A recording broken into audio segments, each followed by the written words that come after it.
Stop stressing about the end result and just create. That's exactly what I did today, and I'm going to bring you along with me. I haven't sat down to create for myself in a very long time, so I'm really not sure what's going to happen, but I think it's important to show it all, the good, the bad, and the ugly. So go grab your alcohol inks and let's create and just enjoy the process. Let's get into it.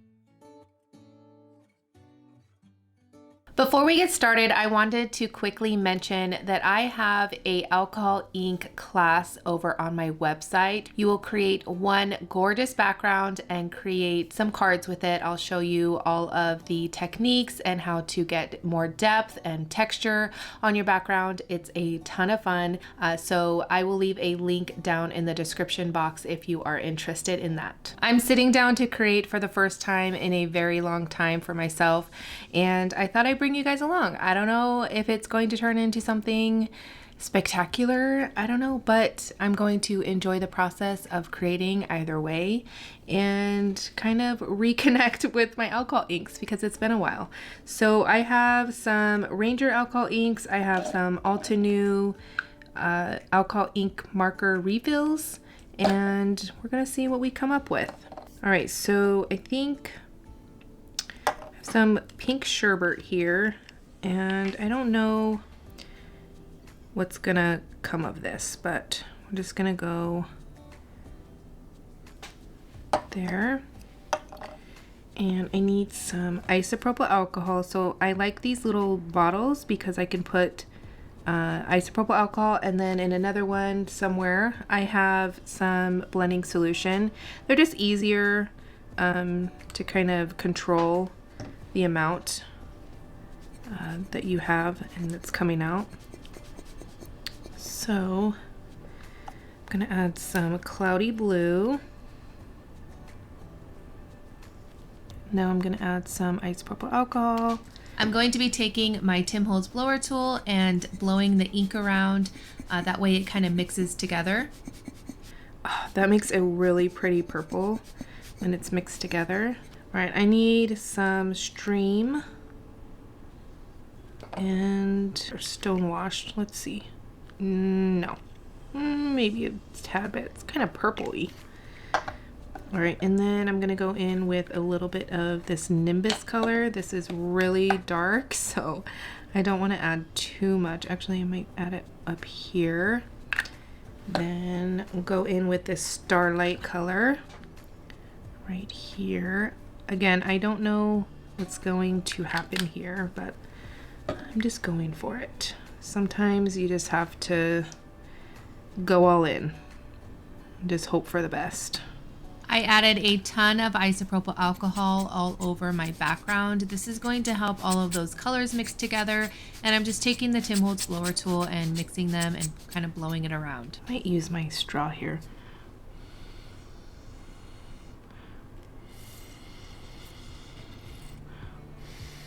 Ooh, that is blue.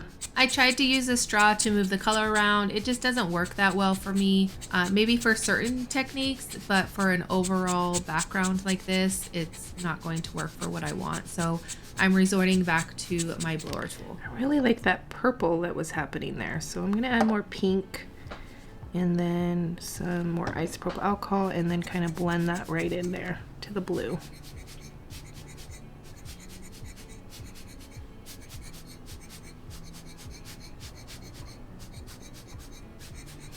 Not loving this blue right here at all.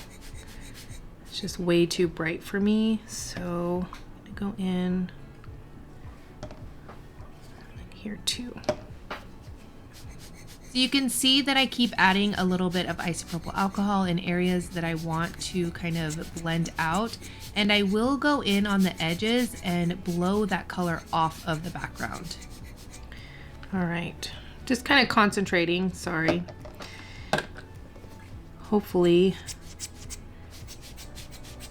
it turns out to be something.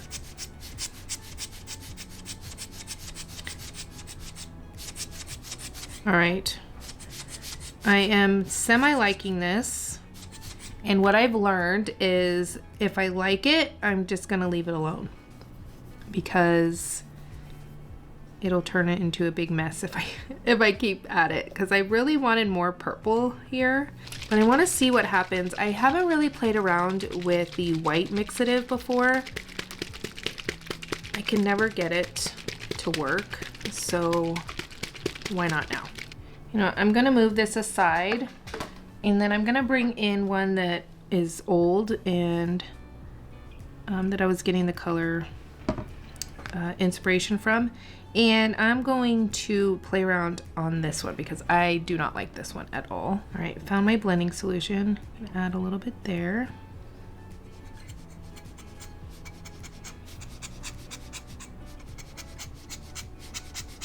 Oh, you get so much depth. Okay, I'm just gonna go with it. I'm going to maybe right here.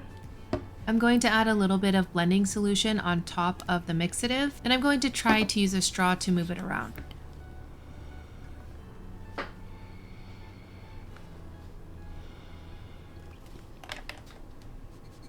I'm going to use the Tim Holtz blower tool and really move that color and mixative around and blend it all together. Oh, it makes it milky. It's kind of cool, actually. Interesting. I don't think I'm going to do the whole thing, but it's pretty interesting. All right, I'm going to go in with a paintbrush. This paintbrush is a round paintbrush, and it does have some isopropyl alcohol on it. I was just kind of trying to be a little more artsy and more fluid with the background here. I really am just enjoying the process. I gave myself 10 minutes when I sat down. At this point, when I started this background, it's been 2 hours. I'm sure you all can relate to that at some degree. Add a little bit of splatters. I don't know what this is gonna turn into, if anything, so I just needed to break it up just a little bit. And I'm gonna cover that, and then I'm going to add just a spritz of isopropyl alcohol down at the bottom, and then a little bit over here. There we go. Whoops, I'm not even in frame. There we go. I don't know what I was doing down here. I was trying to use a paintbrush, but I don't know. I was trying to break up that area there, but I think I might add a little bit of the spritz there. There we go. It's not super spectacular. The colors are beautiful. I definitely want to play around more with the white mixative, but I hope you enjoyed. I definitely have more techniques, tips, and tricks for you using alcohol inks, so be sure to watch this playlist somewhere on the screen. And I want to thank you all so much for watching, and I will catch you all later. Bye!